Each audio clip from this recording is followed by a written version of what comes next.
వృషభ రాశి.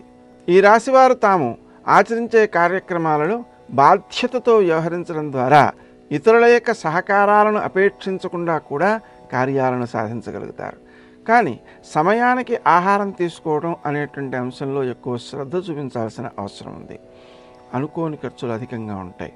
అందువలన 3 మార్గాలలో ధనాల్ని ఏర్పాట్లు చేసుకోవడం, సుమంతో సుమంతో శ్రీ కార్తవీర్యార్జునాయ నమః అనే మంత్రాన్ని జపించడం తప్పనిసరి. సంతాన వర్గం అభివృద్ధిని సాధిస్తారు. వారు సాధించిన విజయాలు మీకు ఆనందాన్ని ఇచ్చేవిగా ఉంటాయి. మీ యొక్క ఆలోచన సరళి సక్రమంగా పనిచేయడం ద్వారా లాభప్రదమైనటువంటి ఆలోచనలు వస్తాయి. ఆ ఆలోచనలను ఇతరులకు సలహాలు ఇవ్వడం ద్వారా కూడా వారు ప్రయోజనాన్ని పొందుతారు.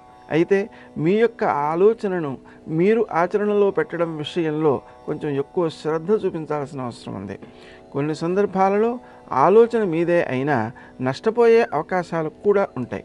అందువలన ఆ విషయంలో ఎక్కువ శ్రద్ధ చూపించాలి. ముఖ్యంగా శనివారం రోజు శివునకు 1 అర కేజీ నల్ల నువ్వులతో పూజ చేసి ఆ నువ్వులను ఆవులకు పెట్టడం శ్రేయస్కరంగా ఉంటుంది. తండ్రికి సంబంధించి ఆరోగ్య విషయంలో ఎక్కువ శ్రద్ధ చూపించాల్సిన అవసరం ఉంది. ఏ చిన్న అనారోగ్యం చేసినా దాన్ని వెంటనే వైద్య సహాయంతో సంరక్షించుకుంటూ ఉండాలి. ఇంకా విశేషించి క్రీం అచ్యుతానంత గోవింద అనే నామాన్ని జపించుకోవడం ద్వారా ఉత్తమ ఫలితాలు సిద్ధిస్తాయి. వృత్తి స్థానంలో కొన్ని చికాకులు మీకు ఇబ్బందిని కలిగిస్తాయి. పై అధికారుల నుంచి వచ్చే ఒత్తిడులు మీకు అశాంతిని కలిగిస్తూ ఉంటాయి.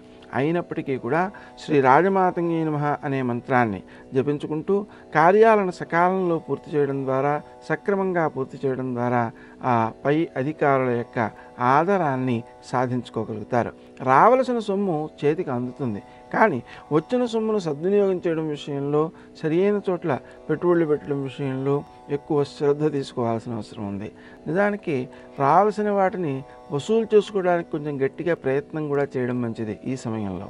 అందుకని సుమంతో సుమంతో శ్రీ కార్తవీర్యార్జునాయ నమః అనే మంత్రాన్ని జపించుకోవడం ద్వారా ఆ విషయంలో ధనము వ్యర్థం కాకుండా మీకు సద్వినియోగం అయ్యేటువంటి అవకాశాలు ఉంటాయి. రావాల్సిన సొమ్ము చేతికి రావడానికి కూడా అది ఉపకరిస్తుంది. సమయానికి ఆహారం తీసుకుంటూ శ్రద్ధ చూపుకోవడం ద్వారా ఆరోగ్యాన్ని కాపాడుకోగలుగుతారు. విశేషించి అనారోగ్యం ఏ కొద్దిగా కనిపించినా వెంటనే క్రీం అచ్యుతానంత గోవింద అనే మంత్రాన్ని జపించుకుంటూ ఉండడం, ఇంకా విశేషించి సరి అయిన వైద్య సలహాలను తీసుకుంటూ ఉండడం, వాటిని ఆచరణలో పెడుతూ ఉండడం తప్పనిసరి. మాట్లాడే తీరు ఇతరులకు కష్టాన్ని కలిగించేదిగా ఉంటుంది. తద్వారా వ్యక్తులు దూరం అయ్యే ప్రమాదం ఉంది. అందువల్ల తక్కువగా మాట్లాడడం, ఎదుటి వ్యక్తులు మాట్లాడిన దాన్ని వినడానికి ప్రయత్నం చేయడం అత్యవసరం.